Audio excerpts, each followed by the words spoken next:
গভীর রাত, আমি যখন ঘুমিয়ে কে যেন আমার জামার ফিতা আস্তে আস্তে খুলে ফেলছে। তার মানে আজকেও আমি কারো লালসার শিকার হতে যাচ্ছি। ওনার স্পর্শে আমার শরীর কেঁপে কেঁপে উঠছে। মুহূর্তে লোকটা আমার উপর ঝাঁপিয়ে পড়লো। শারীরিক সম্পর্কের মাঝপথে আমার ঘুম ভাঙলো। শোয়া থেকে উঠে বসার চেষ্টা করতেই তলপেটে প্রচন্ড ব্যথা অনুভব করলাম। বুঝতে বাকি রইল না মাত্রই আমার সাথে কেউ শারীরিক সম্পর্কে লিপ্ত ছিল। লক্ষ্য করলাম আমার শরীরে কাপড়ের ছিটে ফোটা। তার মানে স্বপ্নের সাথে সাথে বাস্তবেও আমার সাথে কেউ খারাপ কাজ করেছে। কিন্তু এটা কি আদৌ সম্ভব? বয়সের দোষে স্বপ্নে এরকম বিষয়টা দেখা স্বাভাবিক, কিন্তু ঘুম থেকে উঠলেই তলপেট সহ শরীরের বিভিন্ন জায়গা ব্যথা অনুভব হয় কেন? স্বপ্নের সাথে কি বাস্তবেও আমার সাথে ভয়ঙ্কর কিছু ঘটছে? দ্রুত ঘরের আলো চালিয়ে দেওয়ার জন্য সুইচ টিপ দিলাম। দুর্ভাগ্যবশত বিদ্যুৎ নেই। মোবাইলের আলো চালিয়ে পুরো ঘর তন্ন তন্ন করে খুঁজলাম, কেউ নেই। ঘরের দরজা জানালা সব বন্ধ, কেউ তো থাকার কথাও না। তাহলে এতক্ষণ আমার সাথে এসব কে করলো? ড্রয়িং রুমে এসে এক গ্লাস পানি খেয়ে ঘড়ির দিকে তাকালাম। ঘড়িতে রাত 2টো বাজে। পুরোটাই মনে হয় মনের ভুল। পুনরায় আবার রুমে গেলাম, বিছানায় শুয়ে পড়লাম এবং প্রায় সাথে সাথেই গভীর ঘুমে তলিয়ে গেলাম। কিছুক্ষণ পর একই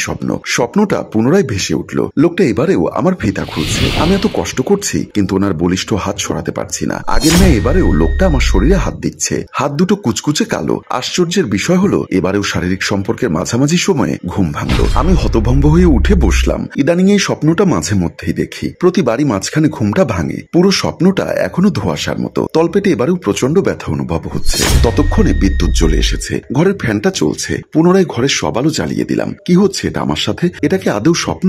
যদি স্বপ্ন হয় তাহলে ঘুম ভাঙলে বুক, তলপেট সহ স্পর্শকাতর জায়গাগুলিতে ব্যথা অনুভব কেন হয়? এমনটা মনে হয় যেন কেউ আমার শরীরে বাজেভাবে হাত বুলিয়েছে। হঠাৎ আমার চোখ পড়লো বিছানার চাদরে। সঙ্গে সঙ্গে আটকে উঠলাম। চাদরে ছোপ ছোপ রক্তের দাগ। এটা কি দেখছি আমি? চাদরে রক্ত এলো কোথা থেকে? তার মানে সত্যি সত্যি আমার সাথে কেউ। আরো অবাক হয়ে লক্ষ্য করলাম আমার পায়জামাতেও হালকা রক্তের দাগ লেগে আছে। দরজার আড়ালে চোখ পড়তেই মনে হলো কেউ যেন সেখানে দাঁড়িয়ে আছে। ছায়া দেখা যাচ্ছে। এমন সময় দরজা থেকে টক টক আওয়াজ ভেসে এলো। আমার সারা শরীর ঘামছে। দরজার পাশের ছায়াটা এখন আর নেই। আশ্চর্য, লোকটা গেল কোথায়? দরজার বাহির থেকে বিচলিত স্বরে তন্দ্রা ডেকে উঠল, ইলা, কি হয়েছে তোর? দরজা খোলিলা, চিৎকার করলি কেন? আমি বিছানা থেকে উঠে দরজা খুললাম। তন্দ্রা বলল, কি রে ইলা, কি হয়েছে? এত জোরে চিৎকার করলি কেন? ভয় পেয়েছিস? আমি কি বলবো ঠিক বুঝতে পারছি না। ভয় আমার শরীর হিম হয়ে আসছে। তন্দ্রা আমার ফ্রেন্ড, পাশাপাশি আমাদের রুম। তন্দ্রা আমার শরীর পরখ করে বলল, তোর শরীর তো ভিজে আছে, এত ঘেমেছিস কেন? আমি আর নিজেকে সামলাতে না পেরে তন্দ্রাকে জড়িয়ে ধরে সবটা বলে দিলাম। তন্দ্রা সবটা শুনে বলল,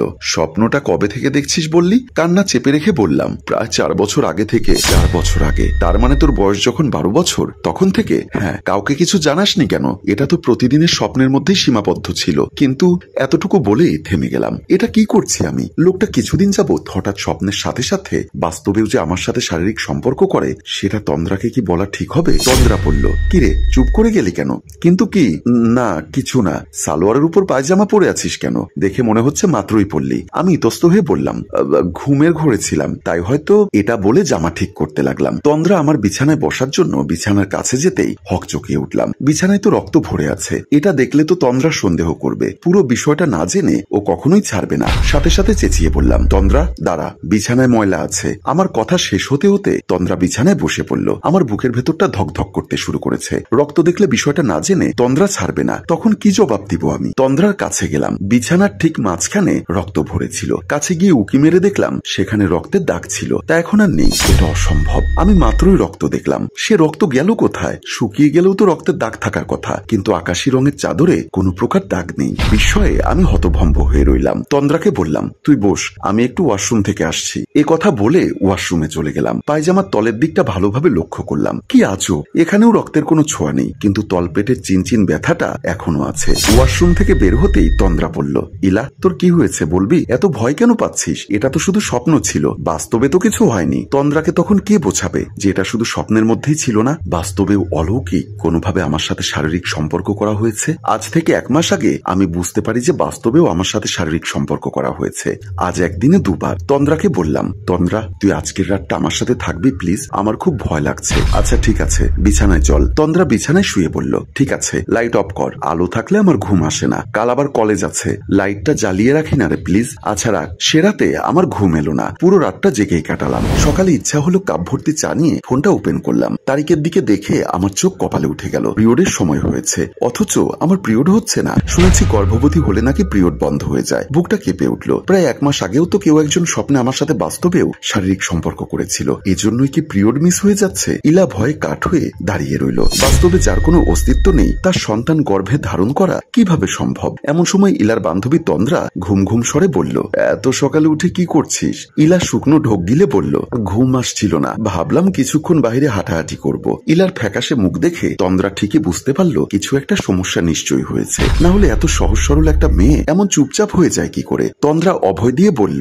ইলা তোকে দেখে খুব অসুস্থ লাগছে, চোখের নিচে কালি পড়ে গেছে, ঠিক মতো ঘুমোচ্ছিস না নাকি? ইলা থতমত খেয়ে বলল, কই না তো, আমার তো দিব্যি ঘুম হয়। তোকে আজকাল খুব চিন্তিত লাগে, মনে হয় সারাক্ষণ কিছু একটা নিয়ে ভাবছিস। এতটুকু বলে তন্দ্রা হঠাৎ বলে উঠল, আচ্ছা তিশান ভাই তোকে উল্টাপাল্টা কিছু বলেছে নাকি? ইলা বিষয়টাকে ধামাচাপা দেওয়ার জন্য বলল, ওসব কিছু না, কলেজের সময় হয়েছে তো। তন্দ্রা বেশ বুঝতে পারল ইলা বিষয়টা এড়িয়ে যাচ্ছে। দ্রুত রেডি হয়ে নে। সারাদিন ক্লাস শেষ করে তন্দ্রা আর ইলা দাঁড়িয়ে আছে তেঁতুল গাছের নিচে। ইলা বলল, তুই আমার আর একটা উপকার করবি? বল কি করতে পারি তোর জন্য? আমাকে একটা প্রেগনেন্সি কিট এনে দিবি? আমার না পিরিয়ড বন্ধ হয়ে গেছে, প্রচন্ড ভয় করছে। কিন্তু তুই তো বললি স্বপ্নে দেখেছিস, বাস্তবে না, তাহলে কেন প্রেগনেন্সি কাঠি লাগবে? প্লিজ না করিস না, সামনে ফার্মেসি আছে। আচ্ছা তুই দাঁড়া, আমি নিয়ে আসছি। এ কথা বলে তন্দ্রা ফার্মেসির দিকে গেল। কিছুক্ষণ পর ফার্মেসি থেকে প্রেগনেন্সির কাঠি এনে ইলাকে দিলে ইলা ব্যাগের মধ্যে নিয়ে বাড়ির দিকে রওনা দিল। রাতে শুতে গিয়ে ইলা ব্যাগ থেকে প্রেগনেন্সির কিটটা বের করলো। ইলার কেন জানি মনে হচ্ছে রেজাল্ট পজিটিভ আসবে। ওর মনে হচ্ছে পেটে স্বপ্নের অদৃশ্য সেই লোকটার সন্তান বেড়ে উঠছে। টেস্ট করে রেজাল্ট দেখে ইলার চোখ ছানা বড়া হয়ে গেল। ইলা দেখলো দুটো লাল দাগ, তার মানে পজিটিভ। এখন কি হবে? প্রচন্ড ভয় পেতে লাগলো। এমন সময় পুরো গরম দেখা হয়ে ইলেকট্রিক লাইট গুলো মিটমিট করতে লাগলো। কে যেন ভারী গলায় বলল, তোর পেটের ওই বাচ্চা যদি নষ্ট করিস তাহলে তোর জীবন দিয়ে খেসারত দিতে হবে। কথাটা শুনে ইলা আতঙ্কিত হয়ে ঘামতে ঘামতে মাথা ঘুরে অজ্ঞান হয়ে পড়ে গেল। সম্মানিত দর্শক, বাকি অংশ দেখতে চাইলে কমেন্ট বক্সে লিখে জানান। আমি খুব তাড়াতাড়ি এর দ্বিতীয় অংশ নিয়ে আপনাদের মাঝে হাজির হব। গল্পটির ভাবনা ও প্রযোজনায় মঞ্জুর মোর্শেদ, ক্যামেরায় রানা। ধন্যবাদ।